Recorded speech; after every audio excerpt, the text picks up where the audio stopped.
All right.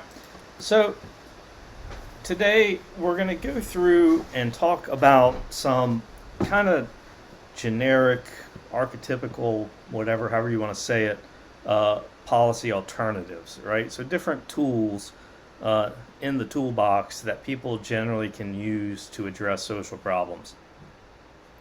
Um, these things are a lot more complicated than what we're doing today. This is really kind of an intro to it. We'll get into some more details about how these things work, what some of the justifications are economically and stuff. Actually, after the midterm, when we delve more deeply into economic theory and that kind of thing. But I would just want you to be aware of sort of the realm of possibility of different types of policy alternatives that you might want to explore for your paper. And I encourage you to look at the reading that was assigned for today, which is the Appendix B in the Bardak book. Um, it's literally just a bunch of bullet points, so it doesn't take a whole lot of time, but it's a really good reference, and it goes into a little bit more detail even than I'm going to today, of providing sort of what the realm of possibility is. Um, so we'll get through hopefully all of this today. If we don't finish it up, we'll finish it up on Tuesday. The rest of Tuesday, you'll see on the syllabus it says making recommendations or projecting outcomes or something like that, and writing effectively. Most of the class will be focused on writing. And I found that it's a really important class session, not just for your policy brief, although that's where I'm seeing it, but just learning policy writing and learning writing kind of in general. So even if you think you're an awesome writer, and even if you are an awesome writer, um, it's important to understand, especially the specific assignment in this class, because where people get bad grades on this paper is when they don't follow the guidelines and essentially don't follow what we're going to tell you on Tuesday. um, so, so that's what we're going to be doing. I think it's actually perfect for kind of a first in-person class because it's a little bit more informal, and we can talk about stuff and argue about the Oxford comma and all of that. Um, but so we'll be doing that on Tuesday. Um, okay. Uh, so can everybody see? Now we see it. Now we see it. Yeah. Um,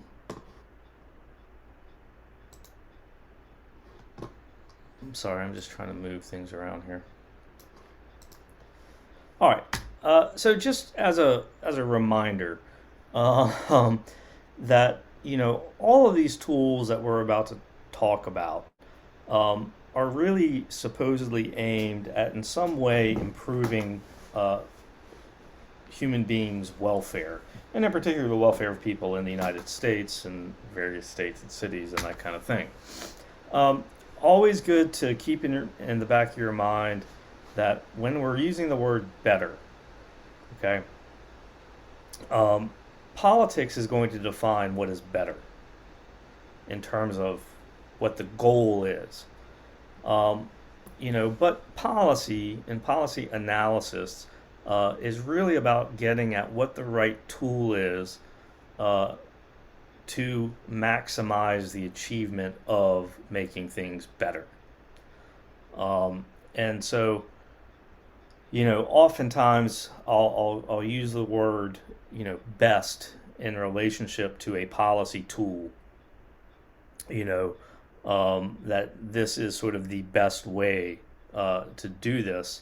And for I'll just preview it like for regulations. Regulations are often the best way to actually achieve a goal, as opposed to other policy tools. But there's lots of reasons not to do regulations. And when I say best, I'm talking. We just talked about criteria. Or no, you watched the criteria lecture, hopefully. I'm really talking about the most effective. Okay. And then politics and other things can get in the way of that, and then we end up having to recommend something that's not the most effective. But so we're going to talk about different ways that the government can try to make problems better, and we're going to start with regulation, which is kind of the big one. But okay, so with regulation, it's very straightforward what it is. It's just the government telling you that you can't do something, and sometimes it's telling you that you have to do something. That's less common, but the government can tell you that you have to get your car inspected if you want to actually drive your car, uh, which my mom apparently hasn't done in like 3 years, which is fantastic. Uh, the key to really understanding regulation and its role in public policy and policy making is understanding the monopoly of violence that the government holds in our society. We the people have granted this authority to the government to essentially, you know, do us harm, whether it's physical harm, whether it's taking away our freedom, to a certain extent.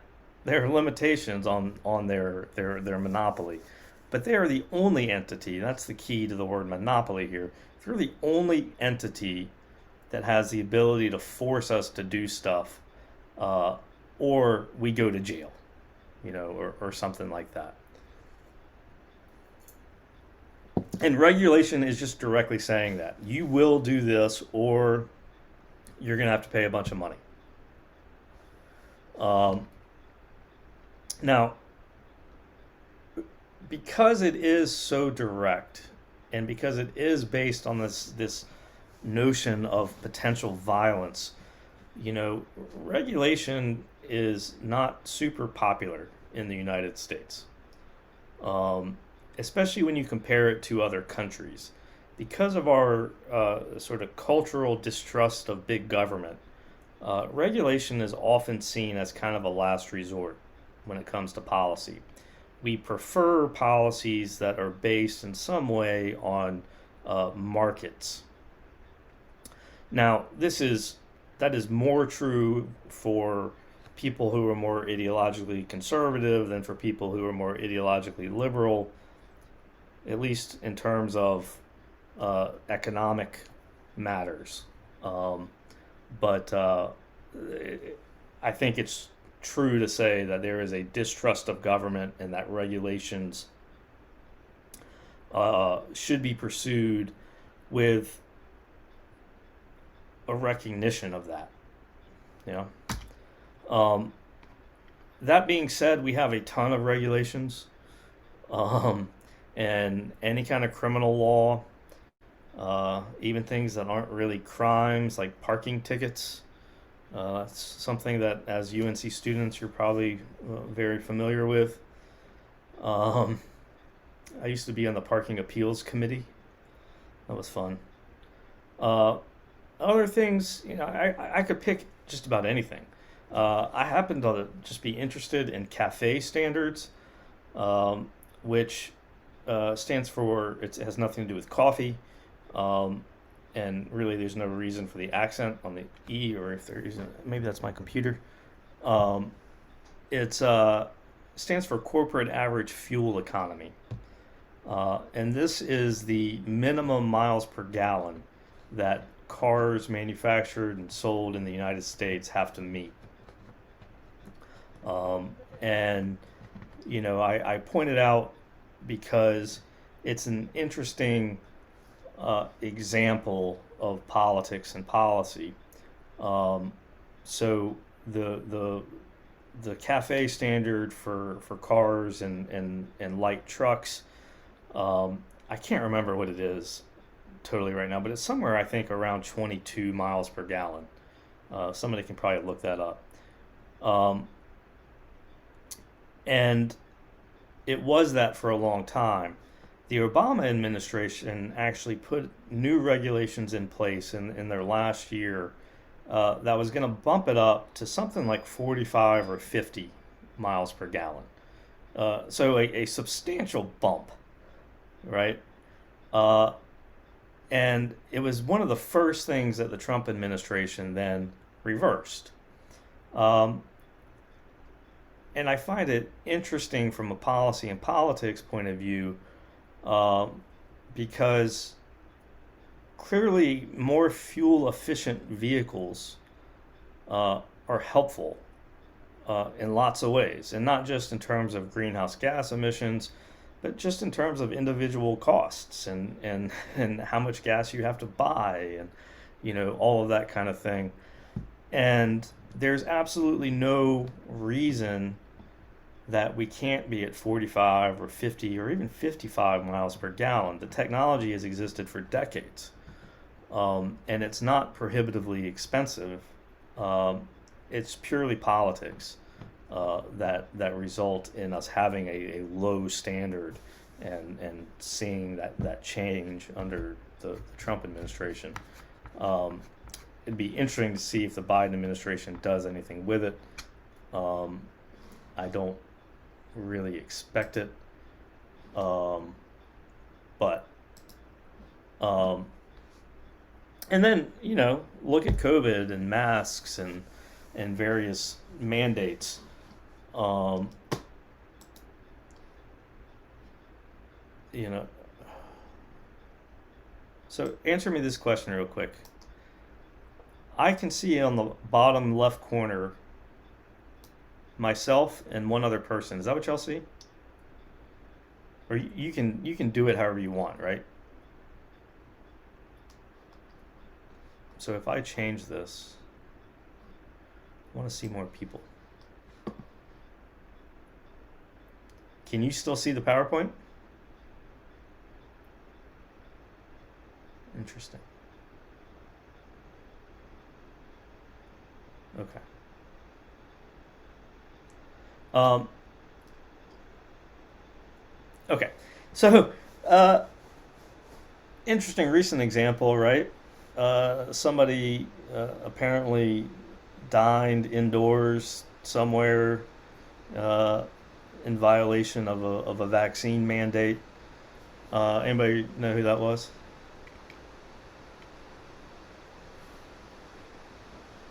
Sarah Palin. It was, in fact, Sarah Palin. Um, so New York City has uh, a, a regulation that says that if you want to dine indoors, you have to be vaccinated. She is apparently not vaccinated and dined in anyway. And I bring this up not just to be silly, but to show you one of the big problems with regulations as a policy tool. And that's that you have to monitor people's behavior and you have to actually enforce the regulations. Okay? If you don't monitor it, you don't know if anybody's really breaking it. Yeah? If you don't enforce it, then people aren't going to pay any attention to it. A law that's not enforced really isn't a law. And it will be interesting to see if they actually enforce anything against Sarah Palin. Um, I kind of doubt it, but it is New York City. Uh, but in general, regulations it can be very difficult, like literally physically difficult, to monitor what's going on. You can take fisheries as an example. You can put all kinds of limitations on the number and types of fish that people are allowed to catch, but you have to have somebody at the dock there to make sure that they are abiding by those rules. Um, you know, Another example, we think about food quality. Uh, Something like 1% of the food that is imported into the United States is actually inspected. No, Julia? I was just gonna say, I was reading today about the Sarah Palin thing, and apparently she ended up testing positive, Yeah. and then like yesterday was seen at the same restaurant eating outside 2 days after she tested positive. That's the truly remarkable thing, isn't it? That they let her dine there after it was public knowledge that she had tested positive. Now she did eat outside, but New York also has a rule that you're supposed to isolate for 5 days after a positive test, and so she apparently violated that as well. And it'll be interesting to see what kind of action is taken, not only against Ms. Palin, but also against the restaurant. Um, anyhow, so you always want to be thinking about how you monitor stuff, how you enforce things. Last example I'll give that I think is interesting is texting and driving. That's something that's very, very hard to monitor and enforce, because a cop can say it looked like you were looking down at your phone, but you could say, "Oh no, I was looking at this book," or you could be like my wife's old boss. He used to read a newspaper, literally read a newspaper while he was driving to work every day. Uh, so you come up with these policy sort of solutions, you think, but then they're not very effective because they're hard to monitor and or we don't enforce them. Okay. Regulation is important, but sometimes we're in a situation where there's already a law in place, um, and it is somehow seen as being no longer appropriate or as being economically inefficient, uh, in that it is putting some kind of barrier to efficiency that need not be there. Um, and we're going to go into more detail about government failures later on. But deregulation is essentially the process of removing regulations, and it's usually done sort of on an industry-wide basis. So we talk about deregulating the banks. We talk about deregulating. Um, I have these, media, airlines, and that kind of thing. Um, but any kind of removal of a regulation is technically, a deregulation. But again, this is the way we use it. Um, it is important that regulation and deregulation tend to come in waves. And there's usually a wave of regulation followed by a sort of backlash, a wave of deregulation, and then a backlash to that, and then a backlash. It's sort of a back and forth, up and down yo-yo experience with lots of industries, which in and of itself is economically inefficient. But sometimes there are really good reasons to deregulate. We want to increase competition. We want to lower prices. Um, you know, there's some argument about it increasing quality, increasing access, all of these types of things. And so I'll just give you a personal story that I think shows how it can be good and how it can be bad. And so, just so I don't talk for 45 minutes, I'm going to avoid media, um, and talk about airlines. When I was a kid, flying was really fun. And not because I was a kid, it was easy, right? Like, obviously, we didn't have TSA, we still went through metal detectors and that kind of thing. Um, but, it wasn't such a complicated, stressful procedure. You got really good service. I know that's crazy to think about. You got meals on your flights. I even got one time, I got filet mignon and an omelet for dinner. And I wasn't even in first class. You got all the free drinks and snacks and that kind of thing that you wanted. You could check up to 3 bags for free, um, which was really convenient for my family because we flew every year out west to go skiing. So you needed a suitcase and your skis and your boot bag. Um, but a family of 5, we're checking 15 bags. Okay? So it was fun and it was a pleasant experience. But here's the thing, it was really expensive. Um, and so a lot of people were simply priced out of flying. Um, there also was little to no competition in most markets. I grew up in Roanoke, Virginia. If we wanted to fly out of Roanoke, we had to fly on Piedmont Airlines, which then turned into US Air. Uh, but in the sort of mid to late 80s, we got this huge wave of deregulation of the airlines. And you started getting JetBlue and Ryanair and Southwest even. All kinds of other airlines came in. And what you saw was a fairly dramatic decrease in price. So increased access, increased availability to people.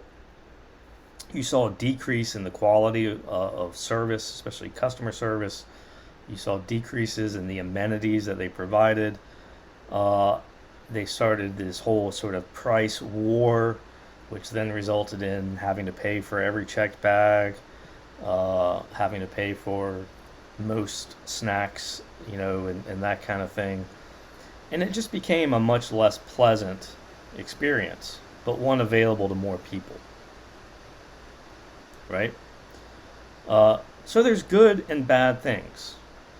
And that's one of the things I want you to remember whenever you're reading about deregulation, that it may be good in lots of ways, but there's always going to be these other consequences.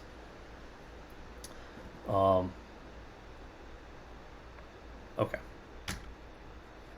Any questions on that?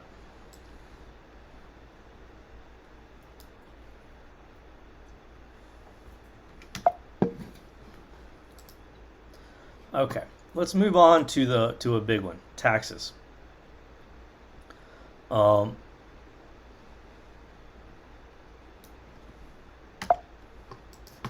so at root, what taxes do is they raise the price of a good or a service. Okay, that's and here I'm talking about commodity taxes. There are lots of different types of taxes. Right, there are income taxes, there are property taxes, right? But really here sort of focus on commodity. Taxes have lots of purposes. 2 of the big ones are to get people to change their behavior. Okay, the theory being you raise the price of a good, then people ought to be consuming less of it.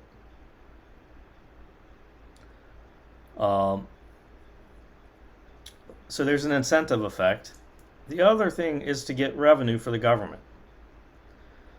Right? It's always important to remember that we expect our government to do lots of things for us. Okay? The only way they have to raise money is via taxation. So that is often a huge part of why governments put taxes in. From a policy perspective, revenue is very important. Yeah, but we're also really interested in behavioral change. And whether or not a particular tax is going to affect behavior depends on a lot of things. And what we'll talk about in some detail later on in the semester is the relationship between price elasticity, so how much consumption changes in response to a change in price, and whether or not behavior changes. So, you think about cigarette taxes. Cigarette taxes are, in theory, put in to get people to stop smoking. Well, guess what? People who are already addicted to nicotine aren't going to respond to a price change. So they're just not effective when it comes to changing behavior. They are, however, really good at raising revenue because people are still going to buy cigarettes, and now a large portion of it is going to taxes. So you can think that New York City is super progressive because it has such a high cigarette tax. Well, really, they're just trying to make money, so that they can do other things. There are other aspects to taxes. One of the big ones, and I don't have it on here just because we talk a lot about it later in the semester, is to offset an externality. So a situation where the social costs of consuming particular goods is not the same as the private cost.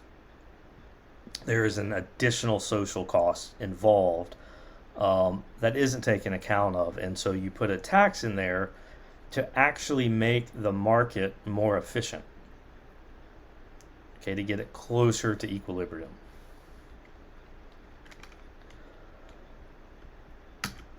So, as I said before, there's lots of different types of taxes. Sin taxes, that's always fun. Cigarettes, alcohol, whatever else you can think of. Income taxes. Income taxes are particularly aimed at another purpose of taxes, which is to overcome collective action problems. Situations in which we need to force people to contribute. And that's largely what we use income taxes for. Property taxes, there's all kinds of stuff, right? Yeah. Yeah, and so that's what I have right here. If you think about something like national defense, okay, that is a purely public good, right? And it is subject to a collective action problem or a free rider problem. And taxes are the primary way that we overcome this. We force people to contribute. And again, we'll go into more detail about this later in the semester. This is sort of an overhead introduction.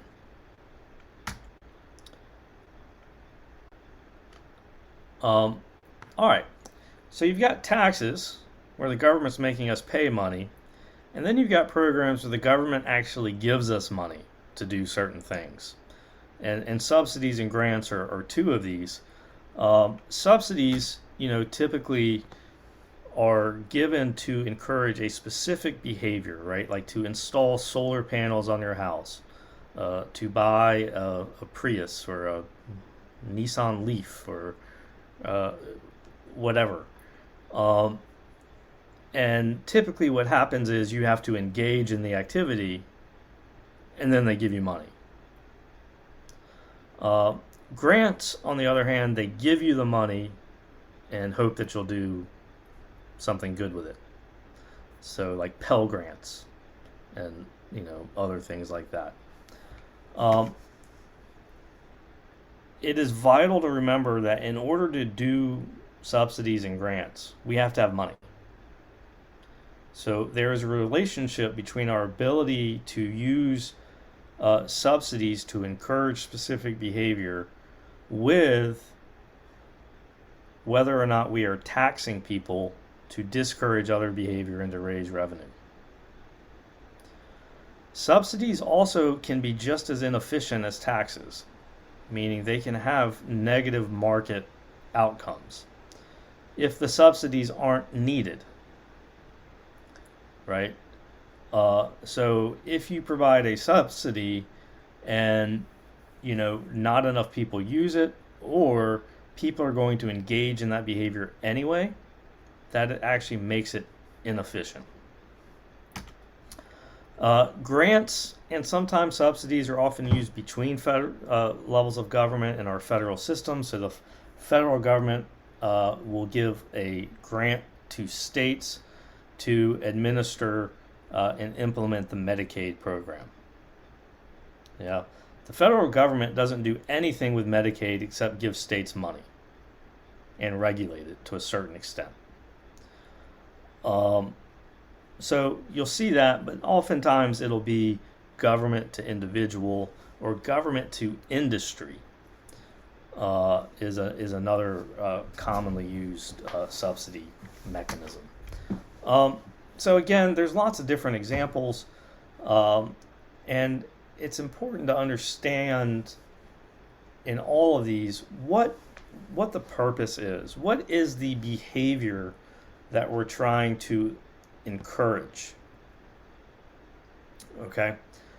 Um, so crop subsidies. We've had crop subsidies since the Great Depression, um, and what they're designed to do is encourage farmers to maximize yield of these particular five crops. Um, Crop subsidies are a great example of something that was put into place for a very good reason and were very effective, but that reason has since gone away. Just like regulations, when we don't need them anymore, we should get rid of them. Same thing with subsidies and grants. Um, you see insurance companies with the Affordable Care Act and other places. Child care subsidies, that's sort of an interesting one. Who wants to tell me what is the behavior being encouraged with child care subsidies?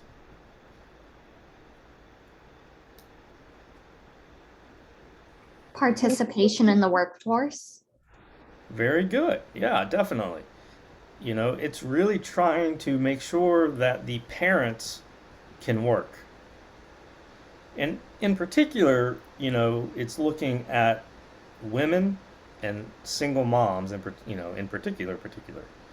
But it really is aimed at making sure that parents work. Somebody in the other class said that I'm not laughing at them. I just find the whole idea amusing. That maybe it's to make sure that kids are getting better care than they are at home. And I was like, okay, maybe that's true, but it's not really the idea. Um, all right. Here's one of the big problems with subsidies that we have to figure out, that we have to, make sure doesn't happen. Um, you know, there are these two effects, the incentive effect and what we call the wealth effect. Incentive effect is just, okay, how much is it getting people to change their behavior? A wealth effect occurs when somebody is receiving a subsidy and they would have done that anyway, whatever that behavior was. So they would have maximized their corn yield. They would have worked anyway. They, whatever it is, they would have driven safely or, eaten a good diet. You can get wealth effects these ways. And it's one of the big arguments against crop subsidies these days is that the vast majority of these subsidies go to large industrial scale farms, not to sort of family farms. And those farms would be doing the exact same thing anyway. So it's just lining their pockets. Okay, and that makes it inefficient. Okay, any questions or anything so far?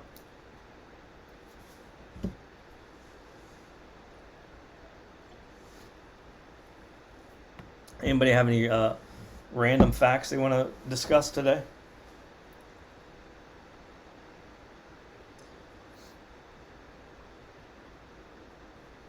Zachary?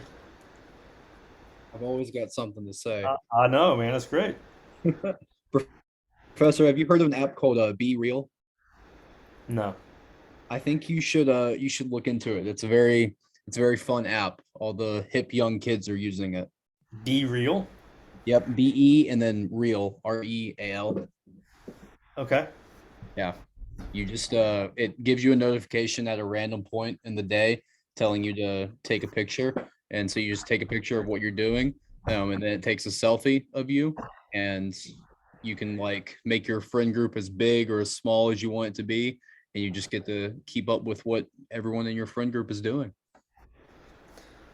What if I have no notifications on my phone? Um, they actually send a carrier pigeon to go through your window and notify you to post. You know, notifications is how they get you. Look, the CIA has already tapped all of our phones. We all have FBI agents. It's fine. Have y'all watched The Social Dilemma? Yeah, you should. I mean, it's cheesy as hell. Like, there are parts of it that's like cringeworthy, but the overall point that they make is a compelling one and kind of frightening. Cooper? Last night's win against Boston College was the lowest that Carolina has scored, or the lowest field goal percentage Carolina has scored in a winning basketball game since they started recording videos. Yeah. You know what? I used that as my random fact in the last class. There's the first time that UNC has ever won a basketball game while shooting under 30%. Apparently, the Charlotte Hornets last night scored more points than they've ever scored in regulation and overtime. Something I like that. almost added that onto my fact. They scored exactly 100 more points than Carolina basketball did last night, which is crazy. Yeah. Well, I'll tell you, I'm going to have some good random facts pretty soon. My daughter went to the library yesterday, and this is how I know that she's my daughter. She came home with a couple of random fact books. So, Jay? I got a football one. So, when Joe Burrow won the Bengals the playoff game, I think it was like last week. It was the first time that anyone has sent a text about the Bengals winning a playoff game, because the last time they won one was when the Soviet Union was still around, and it was a year before the text message was invented. That's right. It was 1991. Yeah. Oh, man. Technology. All right. I think we're ready to move on. So the next tool that governments can do is actually just provide whatever the good or service is itself. And they do this. We do this with lots of things. Defense is obviously a very clear example. We do it with public education at the state level. We do it often with utilities. Water, sewer is a big one that governments do. Sometimes power. Not internet. In fact, it's illegal in North Carolina for a city to provide broadband service. Yep. I saw that look, Jay.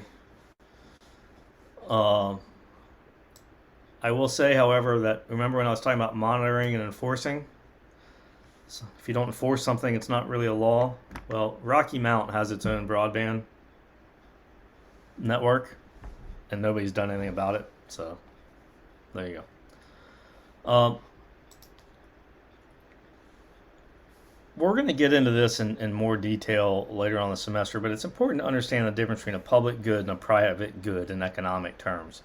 A public good is one that it is impossible or costly to exclude somebody from using it. I can't stop, Isabella from enjoying national defense. I literally just can't do it. With other things like a fishery, it's hard to stop people from fishing in certain areas, or it's costly to do so.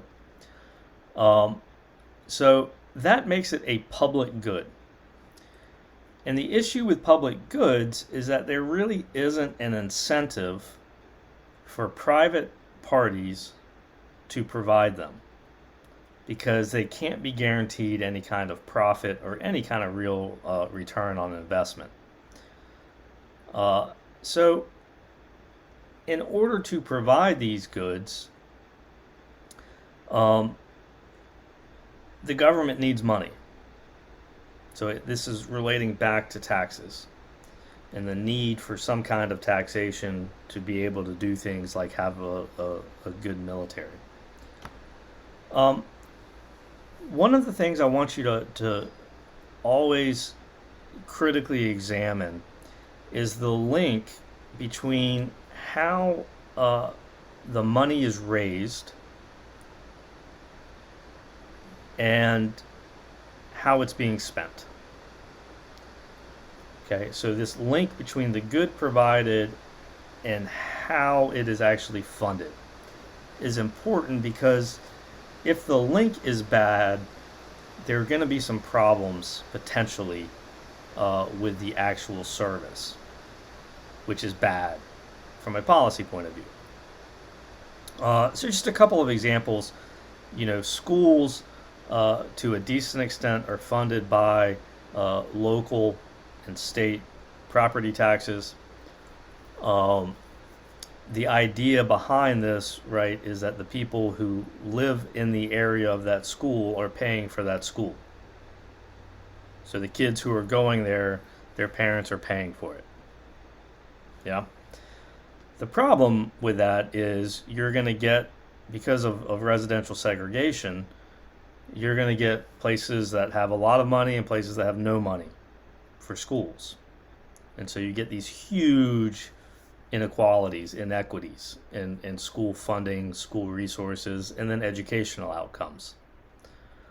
So that link, right, is problematic.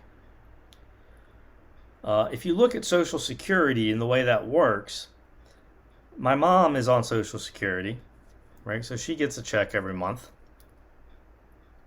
I don't know what happens to that check, but she gets one.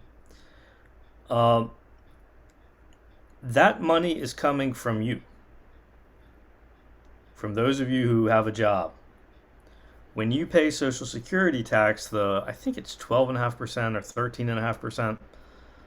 13.5%. That money goes to Social Security, and Social Security sends it to my mom and other people on it. If there is some kind of large discrepancy between the number of people who are receiving Social Security and the number of people who are working, there is a potential problem that there won't be enough money to pay those benefits. We used to hear about this a lot because there is this Social Security trust fund that has built up over the years. A huge source of which, by the way, is undocumented immigrants paying Social Security taxes, to which they'll never be eligible. But that fund has started to go down because we have more people getting Social Security than we have people putting money into the system. And now with everybody quitting, at a time when the elderly population is larger, baby boomers, than ever, though unfortunately reduced recently, that's potentially problematic, right? I mean, if we don't have enough money for it, people rely on Social Security to have money in retirement. So you always want to be looking at this link to know if there is the potential for a problem.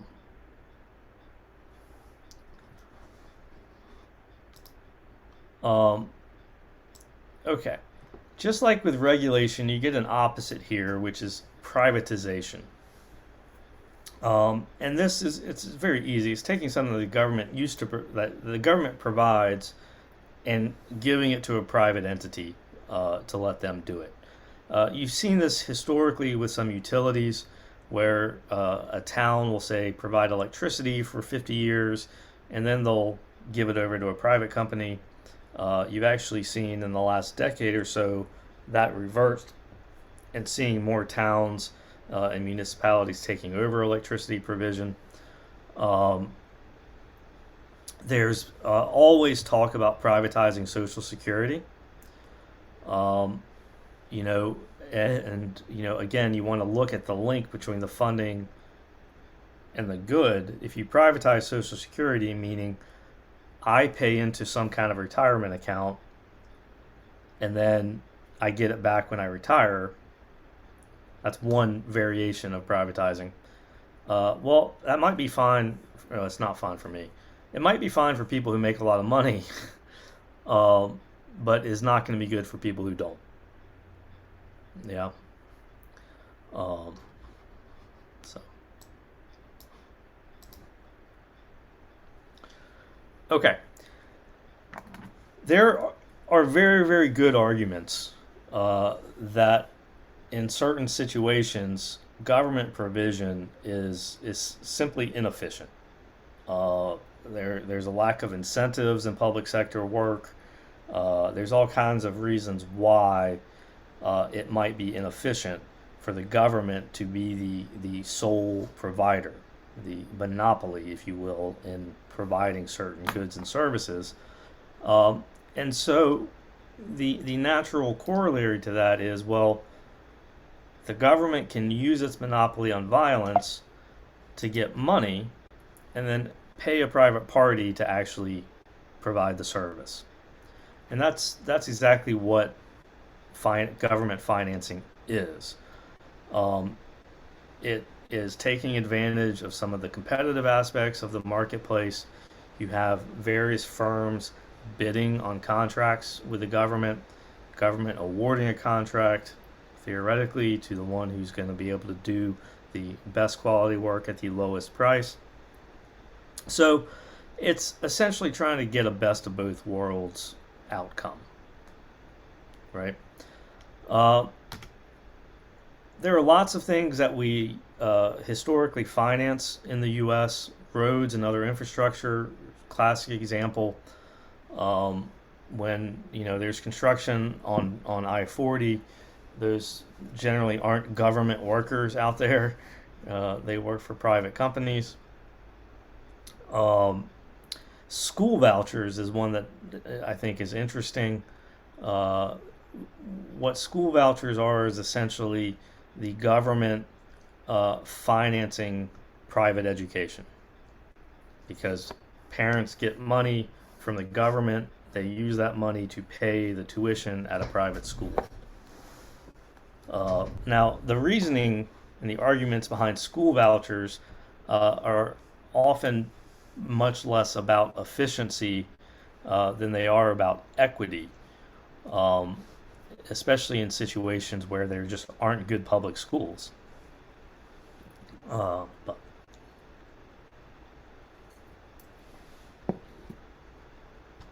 okay. Want to talk, and this is really important, about when it's appropriate for a government to use financing versus direct provision.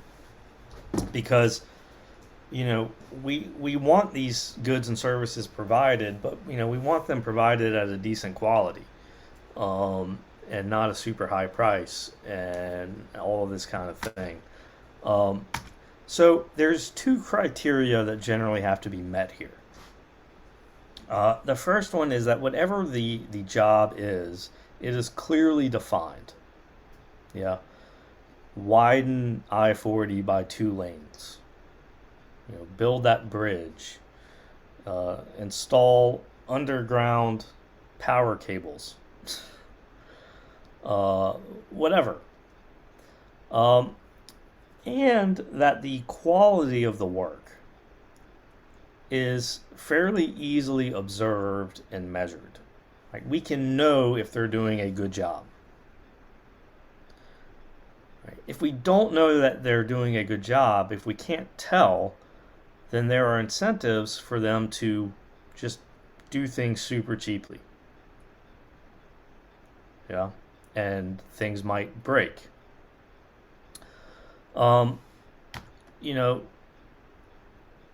I think that one of the classic examples of where financing is appropriate maybe is like building bridges, right? Okay, build a bridge right there, and we can send somebody out there to watch how you do it. I think we're seeing now that maybe the financing wasn't the, well, it's not necessarily the financing, but the fact that we have so many bridges that are about to collapse. It might be a result of it not being so easily observed and measured, the quality. It might be just because we've completely been negligent in not fixing them along the way. Um, Another interesting one that I like to talk about is law enforcement. Um, and you'll hear these calls from time to time to privatize at least some aspects of law enforcement. Um, I would argue that it's really not appropriate because the task isn't clearly defined. Uh, there's just so much going on in almost any law enforcement activity. There's so much discretion out there uh, that it's just not that clear. And, we want the entity doing it to be accountable in some way to the public in a way that private firms mostly aren't.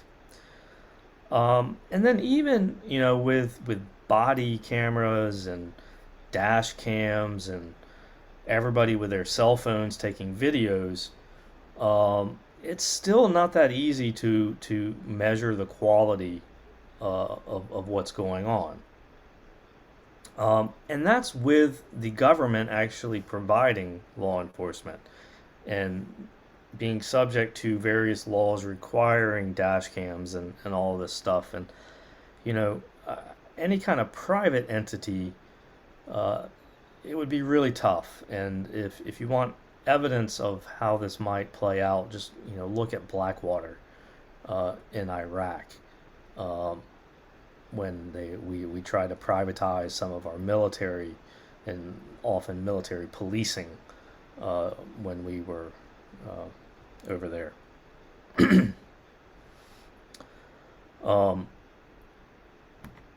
Okay, so a couple other options I'll go through relatively quickly. We got about 10 minutes left, but and I want to point out that the ones that I've gone over today, this isn't like everything.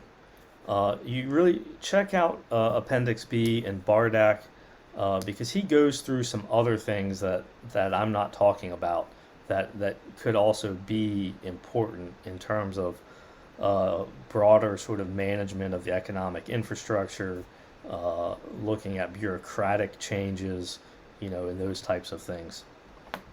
But some other ones I will talk about, education or information provision. This is often kind of like the weakest. This is like, well, no one's going to accept a regulation here. No one's going to accept a tax. So we'll just provide them with information and hope that they make a rational decision. So you get my plate.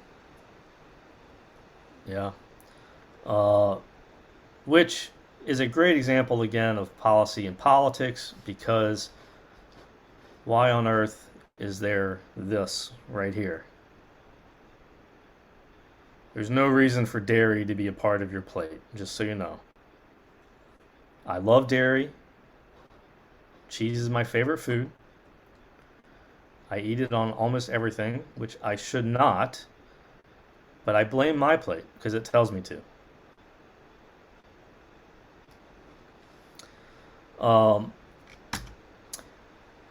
Related education, we have various certification programs, some of which are governmental and some of which are private. But a governmental one would be this USDA organic seal. How many of you look for that when you're buying foods? Doesn't really matter. Some people kind of do. It's a way of understanding some aspect of the quality of the food that you're not able to directly observe. I will point out that under USDA guidelines, 2% of that food can be not organic and still get the label. That includes things like MSG, by the way. So if you're allergic to MSG, or you know anybody that is, or you just are avoiding MSG, just because something is USD organic does not mean it does not contain MSG. I've learned this the hard way. So, my wife is allergic to MSG. Gives her migraines. There are other certification programs out there. You'll see, Energy Star or LEED, Energy Efficient Buildings. Another one, and the lawyer in me has to talk about this one quickly. Modifying rights. So there's several different ways that this could play out. These could be constitutional rights. You could be using the courts to affirm or recognize new constitutional rights, like same-sex marriage or corporate free speech or whatever. It could just be statutory rights and obligations. Just know that we have both rights and obligations under the law. Tort law is the representation of those rights and obligations. Includes things like medical malpractice, car crashes. It generally outlines what your responsibilities as a decent human being are in relation to other human beings. But there's ways that you can mess with it, right? And it can be effective. You can likewise mess with property rights. You see this often with common pool resources. You don't have to know what those are right now. We'll talk about it later on. But adjusting what people can do with their property and what level of property rights they have can have a big impact on their behavior and how they use that property. Contract rights, similar.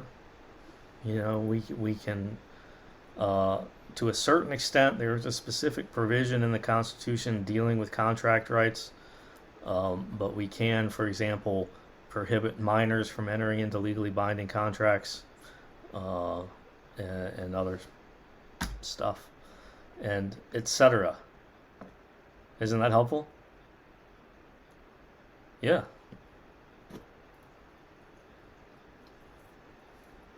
I could have put yada yada. Yada yada, the end.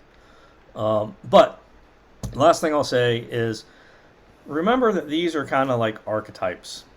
And oftentimes, as a policy analyst or a policy maker, what we want to do is we want to optimize the tool that we're going to be applying to a particular problem.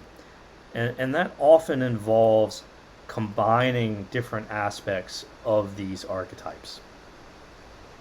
So, you might, for example, do a cap and trade on greenhouse gas emissions, right? That would be a regulation cap, right? And then you've got the trade, and depending on how you allocate the permits, it could be subsidies, and other things like that.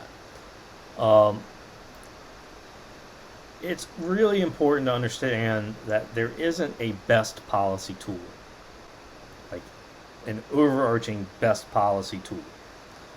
Lots of politicians seem to approach policy this way. They have a favorite tool and they want to use it wherever they can. But just like a hammer, there's lots of places that and lots of problems that can't be solved with a hammer.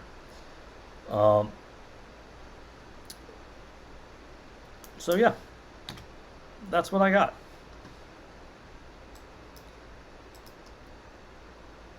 Any questions, comments, deep thoughts?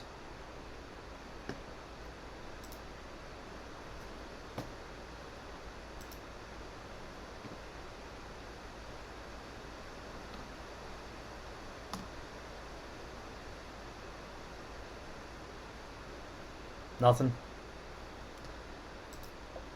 Okay, well, remember, we're going to be in person on Tuesday. If you have an issue that you cannot come in person, let me know. Remember your masks. That's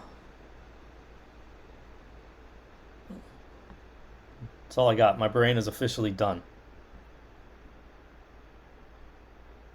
Thank you. Thank you. Thank you. Very Thank welcome. you. Thank you. Thank you. Have a great weekend. Thank you.